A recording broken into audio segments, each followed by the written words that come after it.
देखिए 5 नंबर सवाल पर ध्यान दीजिए, क्या कह रहा है कि ए और बी एक फर्म में साझेदार हैं, वे सी को साझेदारी फर्म में प्रवेश देते हैं। इस उद्देश्य के लिए ख्याति को गत 3 वर्षों के औसत लाभ का 2 वर्षों के क्रय के आधार पर ख्याति निकालना है। ये बात तो क्लियर है।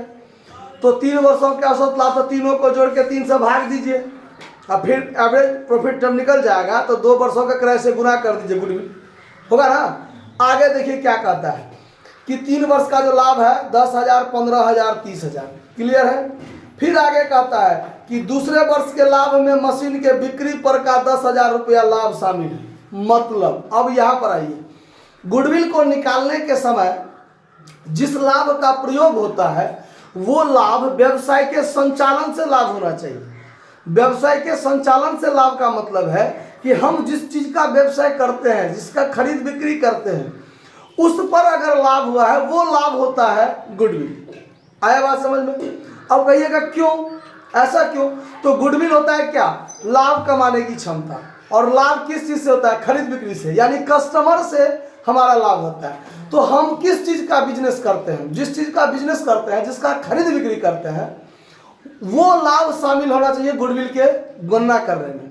अगर कोई आकस्मिक लाभ अगर है या अगर आकस्मिक कोई हानि है, असामान्य लाभ या असामान्य हानि अगर हमने अपने लाभ में शामिल कर लिया है तो वैसे चीज को इसमें शामिल नहीं किया जाएगा।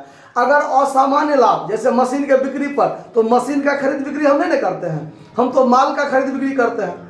व्यवसाय चलाने के लिए जो चीज का खरीद बिक्री करते हैं वो माल कहलाता है। मशीन है फिक्स एसेट्स, जिसको हम बेचने के उद्देश्य से खरीदते नहीं है। लेकिन अगर वैसे चीज को बिक्री पर लाभ हुआ है तो ये हमारा असामान्य लाभ है, ये हमारा आकस्मिक लाभ है जो अनायास एकाएक हो गया। ठीक है, हम उस चीज का व्यवसाय तो नहीं करते हैं, जो खरीद बिक्री करते हैं उसका हमारा लाभ हुआ है। तो इसीलिए ऐसे लाभ को गुडविल की गणना करने में शामिल नहीं किया जाएगा। अगर ऐसा लाभ शामिल है तो उसको घटा लिया जाएगा। क्लियर बात? अगर असामान्य हानि अगर शामिल कर लिया गया है तो असामान्य हानि शामिल करने का मतलब हुआ कि लाभ मेरा घट गया होगा, हानि शामिल करने का मतलब लाभ घट गया होगा, तो उसको तो शामिल नहीं करना है। तो हटाने के लिए उस हानि को फिर उसमें क्या करना पड़ेगा? जोड़ना पड़ेगा ना। तो ये बात ध्यान रखना है। आगे जब हम लोग 6 नंबर 7 नंबर सवाल में चलेंगे तो ये बात काम देगा। ठीक है, लेकिन 5 नंबर में है कि दूसरे वर्ष के बिक्री लाभ जो है उसमें 10,000 का बिक्री पर का लाभ शामिल है, तो वैसा लाभ गुडविल के गणना करने में शामिल नहीं होगा। तो यहां हम जो कैलकुलेशन करेंगे, एवरेज प्रॉफिट बराबर टोटल प्रॉफिट बट्टा नंबर ऑफ ईयर्स, बट्टा नंबर ऑफ ईयर्स। तो पहले वर्ष का लाभ है 10,000, दूसरे वर्ष का लाभ 15,000, जिसमें से 10,000 क्या हो जाएगा? घट जाएगा। आया बात समझ में? और तीसरे वर्ष का लाभ कितना है? 30,000।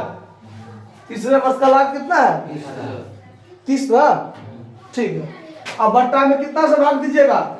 क्योंकि ये तो एक ही वर्ष हुआ ना, दूसरा वर्ष का लाभ 15,000 है, जिस 15,000 में 10,000 मशीन के बिक्री वाला शामिल है, तो वो शामिल तो नहीं होना है। तो दूसरे वर्ष का लाभ तो 5,000 होगा, तो घटा दिए आपस में, इसका 5 बचेगा, ये 10, 15 और 30, 45।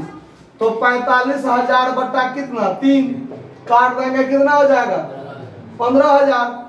और निकालेंगे गुडविल बराबर, तो गुडविल बराबर एवरेज प्रॉफिट गुने नंबर ऑफ ईयर्स परचेज होगा ना, कि कोई दिक्कत? तो एवरेज प्रॉफिट हो गया 15,000 और कितने वर्षों का क्रय है? 2 वर्ष का क्रय है, तो 2 से गुना कर दीजिए, 30,000 रुपया हमारा क्या हो जाएगा?